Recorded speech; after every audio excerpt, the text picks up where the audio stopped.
What if I post my perspective and someone tells me I'm wrong? Right? You What? have, like last week, we were talking about having a bold perspective to share, but there's a difference between having the bold perspective and actually sharing it. Because what if somebody tells you that you're wrong, or they're mean to you, or there's just conflict or judgment or something like that, and that can feel completely paralyzing. So today we're going to address that friction of stepping into the spotlight, and we're going to give you an exact system to handle that pushback so you can confidently share your expertise without panicking about it. That sounds amazing. Love that. Yeah. So, just as a reminder of where we are in season three, welcome back. We are building each of these episodes on top of each other. So, we are currently in the visibility block. We were previously in the, I can't remember now. Let me look at my notes. Internal worth foundation. So self-worth and monetization. Now we're in the visibility, public judgment, and identity phase. Next time we're going to be in the execution and delegation bottleneck. And then we're going to be in the shaking off the fog system because you can't have visibility if you don't have self-worth. And you can't have delegation if you've got nothing to delegate to people. I can't have a fog of where you go next if you're not actually achieving anything right now. So that's why all of these things are building on each other. And this is how we're working through them through this season. So, Sorry, I just can't help but laugh. The idea of delegating people that aren't there to delegate. oh, How many solopreneurs have tried to do that? yeah, me, definitely me. yeah. Oh, that's so classic. I love it. I Yeah. Well, love we get told, don't we? it. It's the who, not the how, and all this kind of thing. And it's you should get other people to do the stuff that you don't like. But if you haven't got the money coming in, how are you going to do that? I You know, know? right? It's like, ugh. So anyway, there you go. Welcome, Robert. It's always good to have Welcome. you. I just want to dive straight in to a story about when you have faced public criticism or posted something that totally flopped or anything like that. When your experience, what happened to you? And then I'll share mine. Oh, you're asking me Yeah, first? yeah, you. Ask me the question again. Okay. Share with us a time when you have tried to put yourself out there, you've posted something that flopped, or you've received negative comment from somebody about what you think. Sarah, this is only a 30-minute episode. Okay. I can't possibly tell. um, so let's see here. Yeah, it's interesting. Um, I there's so many experiences, but I think it all had to do with like a frame of mind. But anyhow, it was in 2017 when I decided I was going to be a business coach, a full-time coach. And, I built my funnels and I built the content and I did it. And it's like, got everything done. And then finally I decided to start marketing it. Talk Mm-hmm. about having the cart before the horse. Mm-hmm. But anyway, um, I started doing these videos and started doing these Facebook posts and all these posts everywhere. And crickets, crickets, crickets, crickets, crickets. But, and that wasn't the worst of it. Some people would say, okay, you're a joke, or some people would criticize and say, this doesn't mean anything to me. And I was like, at first it's like, I want to take it personally because I was wearing my emotions on my sleeve, Mm-hmm. as opposed to having real clarity about what my intentions were and what my strategy was and following my strategy. So, yeah, I started to take it personally and, I, started to block people and I'm like, well, that's no fun. We don't want to do that. Mm-hmm. So it just kind of created some interesting scenarios showing up because I didn't have the clarity,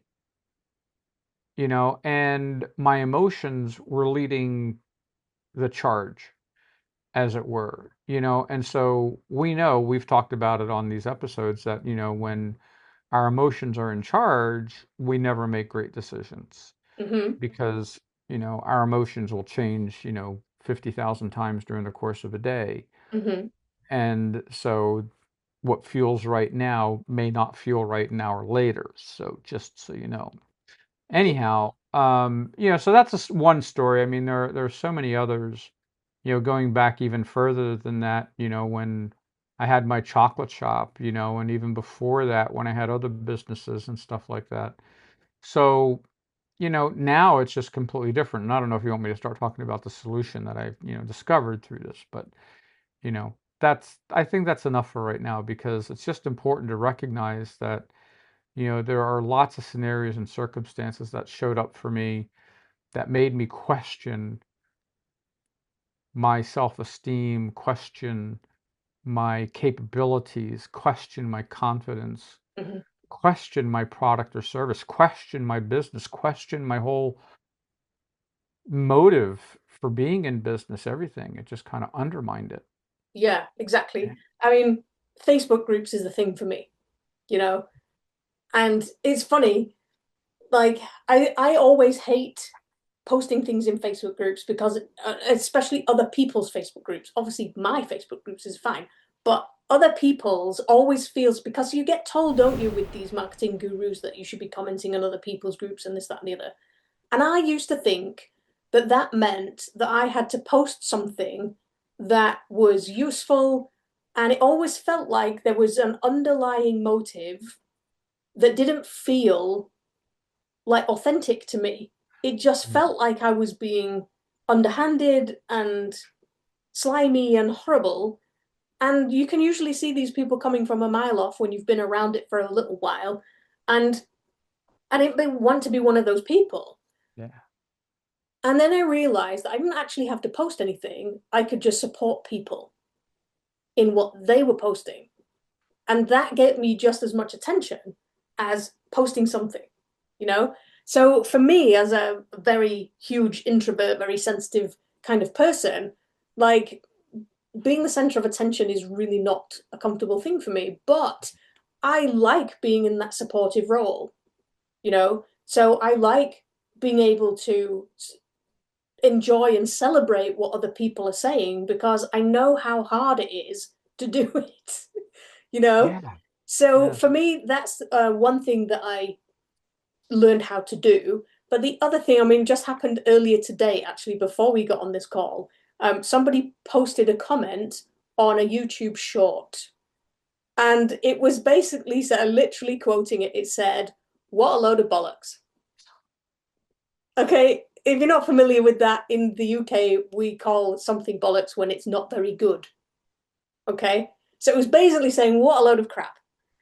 I was like, yeah, I don't think so. And I just deleted it and moved on. Whereas a few years ago, I would have tried to think of a comeback and I would have, been constantly questioning this person. Oh, so what is it that made you not, like it Yeah. or whatever? I'm like, no, I haven't got the time or the space for that. Go away. And it was one of these people who haven't got their name on their profile. It was a like Dave 694310 or something. It's like, oh, come on.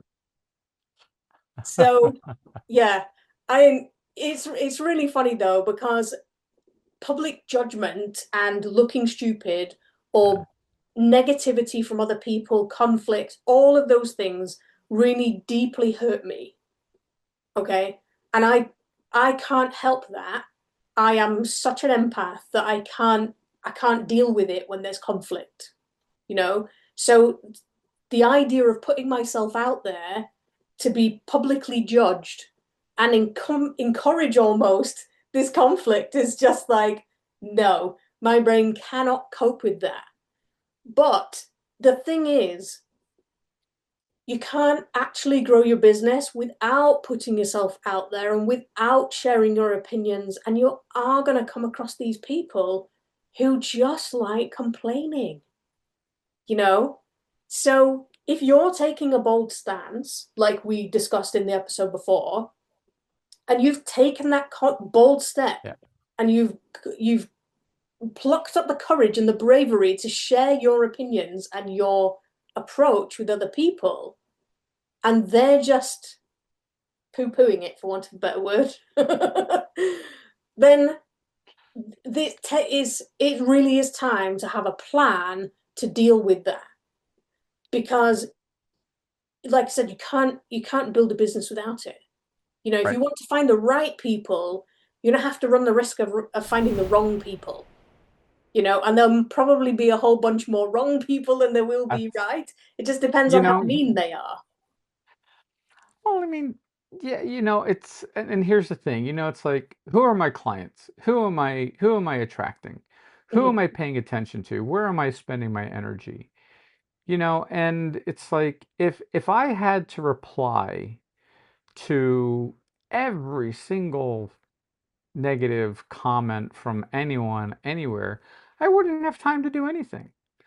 When I was I was at TSA, our U.S. federal agency, and I was the operations manager for the Security Operations Center. And I had 30 employees. I had massive teams. I had under each one of those employees, and massive number of projects to work out. And my emails, I literally had, like, I don't know, over 400 to 600 emails a day.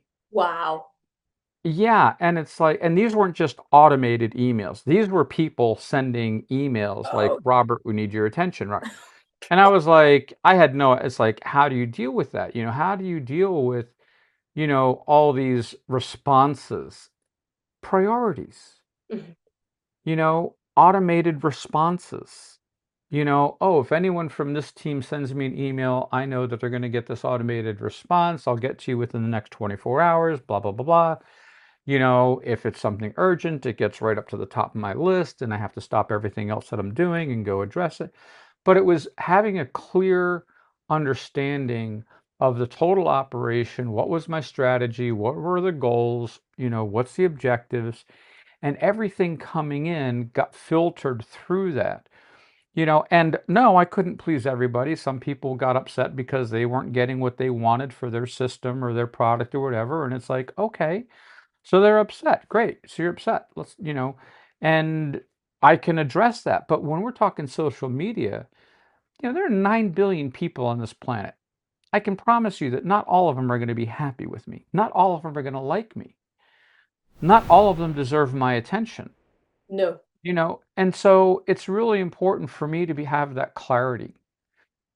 Otherwise I'm wasting my time spinning my wheels, second guessing myself based on somebody else's opinion who I have no idea who and what they are. Yeah. Why Yeah. would I reinvent my business or my strategy based on someone else who I have no idea who they are? Yeah. And it's Makes usually no sense. one person. Yeah, But you take that to heart. I mean, I used to yeah, spend hours thinking over in my head, over and yeah. over again, what would I say to this person? How can I reply to this person? Mm, You know, and honestly, it's not worth the time. And it is the difference. The difference is having a proprietary method that I absolutely know is 100% me and I couldn't change it if I tried. That's when I stopped caring that some people didn't like it, you yeah. know, There you go. because it gave me that foundation, that unshakable Mm, confidence that what I was doing was the right thing for me, you know. And it's like we've heard loads of times before, there's a way, this is a way of doing it, it's not the way of doing it, right, right. you know. But the thing is, because you can't get away from putting your stuff out there and attracting the right and the wrong people, for me, I needed a plan, something to fall back on. So when these people do show up, I Yes. don't spend the whole day having this replaying over in my head, worrying about what I might say back to them, because it stops me doing everything else that I need to do that day, Right. you know? So these are three things that I ask myself when this happens to me. So, firstly, is asking myself, is this person my actual ideal client, or are they just making noise for the sake of it? You know, this guy or this person earlier today that commented on my YouTube short, clearly not my target audience. So why should I care? You know, either leave it and let other people agree or disagree if you can handle that amount of conflict, or just get rid of it so you don't have to worry about it anymore, you know? So, secondly, is this a factual correction or is it just an emotional reaction to my bold stand? Hmm. Right? Good question. Sometimes when you say something that upsets people, it's either because you've said something that's really true and they don't want to accept it, or you've found a quicker way of getting to a point when they've spent years getting there. And they don't like the fact that you've just created this shortcut. So it upsets them. But it's not a factual Right. correction of what you're doing, it's just them reacting to you. And the British billionaire Stephen Bartlett, he's on our version of Shark Tank, which we call Dragon's Den. He says I if you're like not that pissing name better. people off, yeah, he says if you're not pissing people off, you're not doing it right. You know, because people have these emotional reactions when you hit on something powerful. When you say something true and it hits them deep down, they do have these emotional reactions. So Wow. sometimes it's just an indication that what you're saying is true, you know? So the third thing is, does this feedback reveal a genuine blind spot and can I use it to improve? Or is my obsession with precision making me overinflate its importance? Hmm. Right? Because I'm a detailed person, you're a Right. detailed person. Most of the people listening to this are kind of detailed people. So Yeah. we like to make sure that we're dotting the I's and crossing the T's. Yeah. And sometimes people do reveal the blind spot, and that can Sure. feel quite an attack, you know? Yeah. I Yeah. mean, Yeah. I have spoken before about the lady who was on such a rant on a Zoom call that it took me 20 minutes to tell her I needed to use the bathroom, right? And every time I posted something in the fitness industry with the injury stuff that I was doing, people kept saying to me, "Where's your evidence? Where's your evidence?" And it got to the point where I kept saying it in my head, like, "Where's your evidence?" You know? But now it's really interesting because it was so painful back then. But now it's really interesting because I know that that evidence eliminates doubt. Yes. And that's the whole thing that we're talking about here. Right. Right. So Yeah. that little thing, that little where's your evidence? Where's your evidence? Has actually become the whole basis of my business. Can you do that again?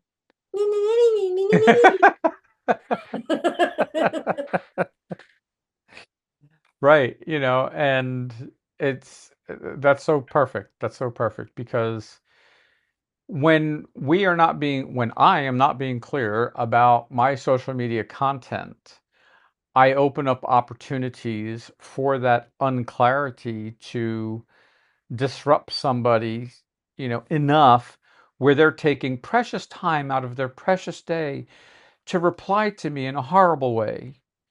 Oh, I made a rhyme like Dr. Zeus. Um,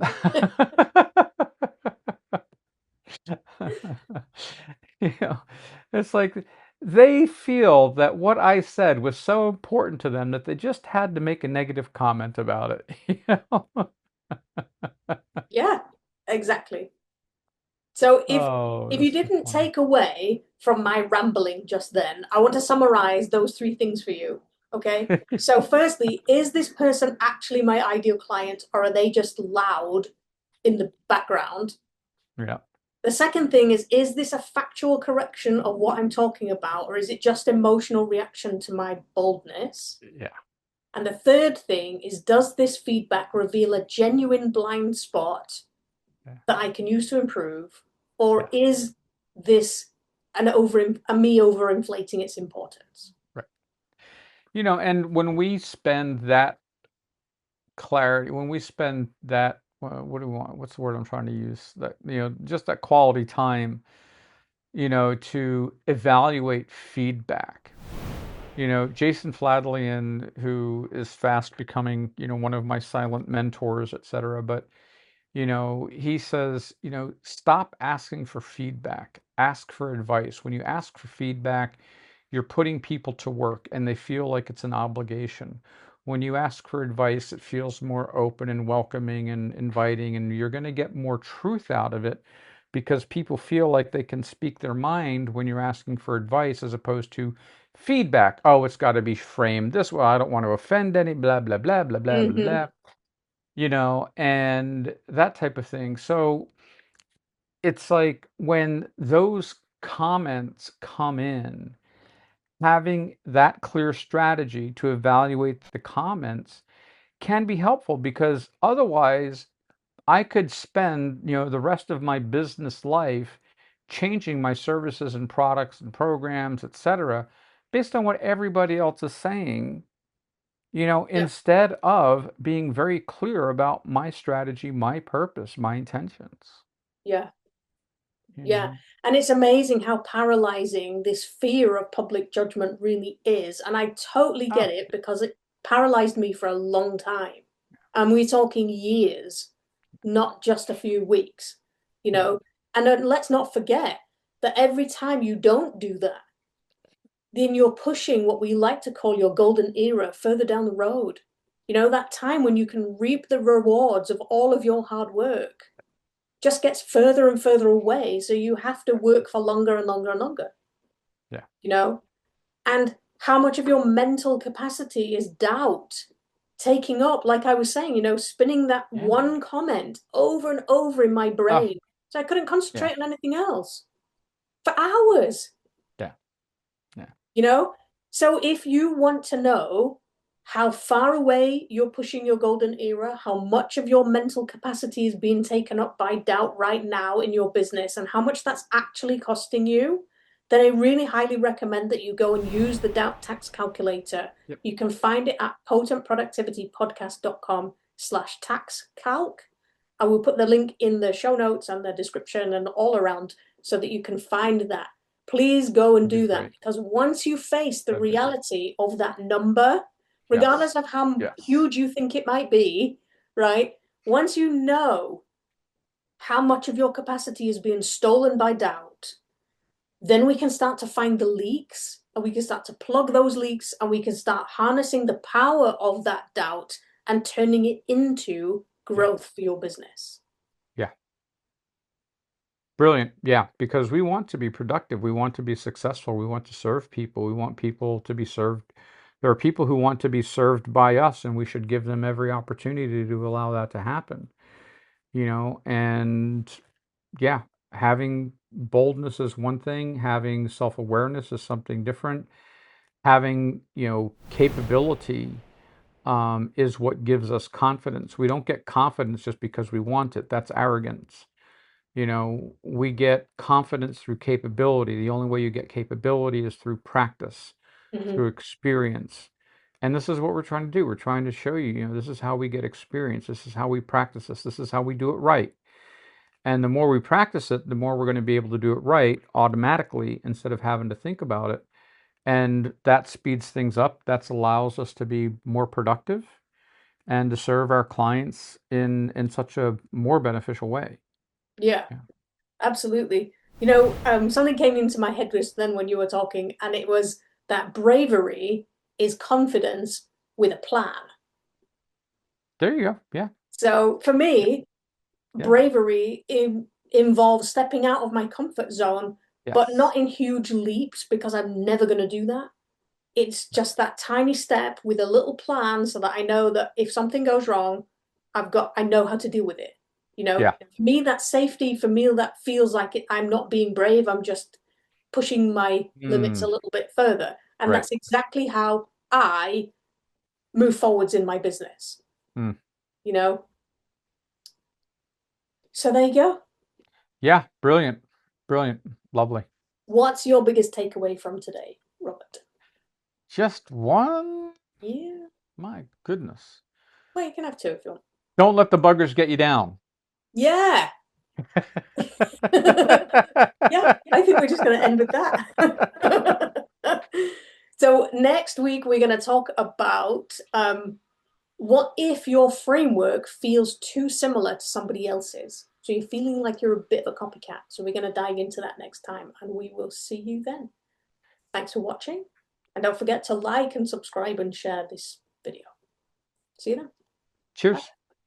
Bye. Welcome to the Potent Productivity Podcast, where we pull back the curtain and dive into the real emotional journeys behind entrepreneurship. We're your hosts, Sarah and Robert, and we know that building a business isn't just about crushing your to-do list or chasing overnight success. It's about navigating the ups and downs and unexpected turns that come with following your passion.